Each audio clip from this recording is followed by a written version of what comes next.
அனைவருக்கும் வணக்கம். நம்மளுடைய சயின்டிஸ்ட் வானவியலை பற்றி வேறு கிரகங்கள் இருக்கா, இந்த கிரகங்களில் ஜீவராசிகள் வாழுதா, உயிர்கள் வாழுதா, இல்லை மனிதனை மாதிரி உள்ள உயிர்கள் இருக்கிறதா, இல்லை மனிதர்களே இருக்கிறார்களா அப்படிங்கிற மாதிரியெல்லாம் தேடுறாங்க. நல்ல விஷயந்தான். அப்படி ஒருத்தவங்க ஒரு கிரகத்துலேருந்து கிடைச்சாங்க அப்படின்னா நம்ம அவங்கள எவ்வளோ கொண்டாடுவோம், அவங்கள எவ்வளோ அன்பாக பார்த்துப்போம். ஆமாம்,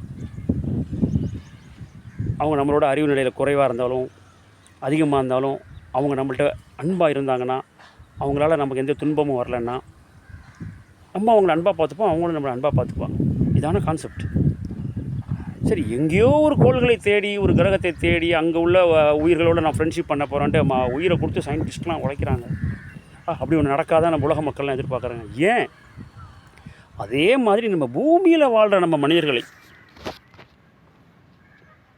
அன்பாக பார்த்தா என்ன? இல்லாத உயிர்களை தேடுறோம். இருந்தால் சந்தோஷம் இருக்கும், இல்லாமல் போகாது. பிற கோள்கள் அதெல்லாம் ஒரு காலத்தில் அதெல்லாம் வரும், நம்புவோம். இந்த பூமியில் பிறந்திருக்க நிறத்தால், மதத்தால், மொழியால், பண்பாடால் இது மாதிரி மாறின எத்தனையோ மனிதர்களை நம்ம ஏன் அவங்கள கொடுமைப்படுத்தணும்? அவங்கள ஏன் கேவலப்படுத்தணும்? அவங்க நேரத்தில் கம்மியாக இருந்தால் அவங்கள கேவலப்படுத்தணும். அவங்கள அறிவு நிலை கம்மியாக இருந்தால் அவங்கள அவமானப்படுத்துகிறோம். ஆமாம், நீ அசிங்கமாக இருக்கிற அப்படிங்கிறோம். நம்ம நல்லா இருக்கும் அப்படிங்கிறோம். அவன் வசதியை பார்த்து அவன் கீழே பேசுகிறோம். ரொம்ப பேர் இப்படி பேசாத நிலைமைக்கு இப்போ உலகம் மாறிக்கிட்டு இருக்கு, நாகரிக சமூகம் மாறுது. ஆனால் இன்னும் நடந்துக்கிட்டு தானே இருக்குது. எத்தனையோ தேசங்களில் மனிதர்களுக்கு அதாவது இந்த பூமியிலேயே ஒவ்வொரு ஏரியாவில் விளைகின்ற செடி கொடி மரங்களே பார்த்திங்கன்னா மாறுபட்ட தன்மையோடு தான் இருக்கும். அதனால தான் இங்கே விளையிற வாழைப்பழத்துடைய சுவையும் நிறமும் வேறு நாடுகளில் விளையிற வாழைப்பழம் எல்லாம் வேறு. ஒவ்வொரு காய்கறியுமே பல நிறங்களில், நம்ம வெள்ளை முள்ளங்கி இருக்குது, சிகப்பு முள்ளங்கி, மாதிரி பல கடலில் மலர்களும் இருக்குது, காய்கறிகளும் இருக்குது, ஒவ்வொரு சுவையும் கொண்டிருக்கு. என்ன காரணம்? அந்த பூமியில் அந்த குறிப்பிட்ட சதுர கிலோமீட்டருக்குள்ளே வாழ்கிற உயிர்களெல்லாம் இந்த குணாதிசயத்தை தான் கொண்டிருக்கும்.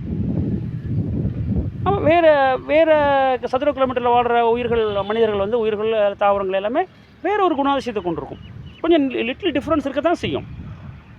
இப்போ இந்தியாவில் உள்ள புலிகள் இதெல்லாம், மற்ற மிருகங்கள்லாம் அப்படி இருக்குது. வேறு நாட்டில் உள்ள புலிகள் வேறு மாதிரி தானே இருக்குது.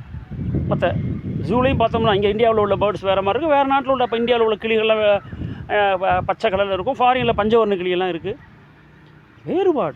வேறுபாடுகள் அந்த இயற்கையோட கிரியேஷனில் படைக்கப்பட்ட உயிர்களே பரிணாம வளர்ச்சி அடைகிற காரணத்தினால் பல வேறுபாடுகள் இருக்கும். அறிவு நிலையில், அவங்களுடைய உருவ அமைப்பில், அவங்க யோசிக்கும் தன்மையில் கூட, அவங்க அன்பு காட்டுற விதம் கூட, எல்லாமே அந்த இயற்கையுடைய பரிணாம வளர்ச்சினால் அதுதான் இதெல்லாம். இந்த அறிவு, நம்மளுடைய இந்த பர்சனாலிட்டின்னு சொல்கிற எல்லாமே.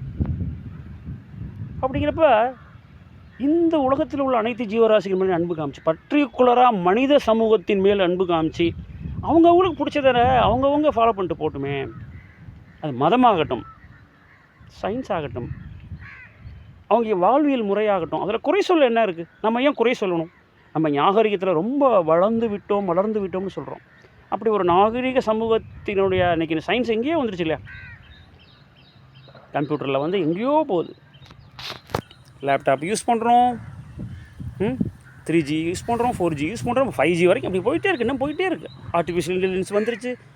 இந்த அளவுக்கு நம்ம உயர்ந்து போயிட்டு இருக்கிறப்ப அதே அந்த அறிவை அடுத்தவங்க மேலே அன்பு காட்டுற லெவலில் நம்ம உயர்த்திக்கிட்டே போனோம்னா, எந்த இன மனிதர்களை பற்றியும், எந்த நாட்டு மக்களை பற்றியும், என் இனம் பெரியுது, அதனால் உன் இனத்தை பிடிச்சி என் இனத்தை கொண்டு அங்கே திணிப்பேன், என் இன மக்கள் தான் அந்த உலகத்தில் வாழ்கிறதுக்கு தகுதி உள்ளவங்க, உன் இனத்தை நான் அழிப்பேன் அப்படின்னு ஒரு இன அழிப்பும் செய்ய மாட்டோம், மத ஒழிப்பும் செய்ய மாட்டோம். எல்லாருக்கும் எல்லோரு மனமும் ஆனந்தமாக இருக்கிற அனைத்து வேலையும் நம்ம செஞ்சுக்கிட்டு இருக்கோம்.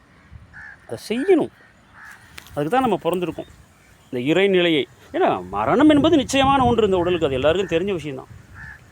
மரணிக்கு முன் அட்லீஸ்ட் நம்ம வயதான காலத்தில் ஒரு 50 கிராஸ் பண்ணுறதுக்கு அப்புறம்னாலும் இது மாதிரி உணர்வுகளை நம்ம வளர்த்துக்கிட்டு நம்ம அதை நோக்கி நம்மளுடைய பயணத்தை நம்ம பிரயாணத்தை நம்ம தொடர்ந்தோம்னா உலகம் சுபிச்சமாக இருக்குமே, அன்பாக இருக்குமே.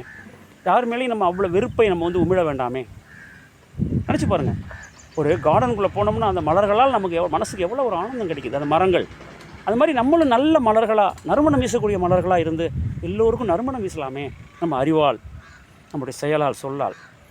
அதை விடுத்து நாம் கடுஞ்சொல் பேசி பிற இனங்களை கேவலமாக பேசுகிறது, பிற மனிதர்களை பற்றி பேசுகிறது, அது எல்லாமே வேண்டாம். அப்படி இருந்தால் உலகத்தில் எல்லோரும் சுபிட்சமாக இருப்பாங்க, எல்லோருக்கும் ஞானம் கிடைக்கும், எல்லோருக்கும் அன்பு கிடைக்கும். இன்றைக்கி அன்பு கிடைக்கவில்லை, ஞானம் அருள் கிடைக்கவில்லை, அதனால் ஞானமும் கிடைக்கவில்லை. இது 3 கிடைக்கணும்னா எல்லோரும் சமாதானமாக இருந்து தன்னைப்போல் பிறரையும் நினைத்து அவர்களை தாழ்வாக எண்ணாமல் நாம் இந்த உலகத்தை மேம்படுத்தினோம் என்றால் உலகம் சுபிட்சமாக இருக்கும், நம்ம மனநிலையும் ரொம்ப சுபிட்சமாக இருக்கும். இதற்கான ஒரு சிறு முயற்சியை நம்மளாம் செய்வோம். சரியா? வாழ்க வாழ்க. அடுத்த வீட்டில் சந்திப்போம்.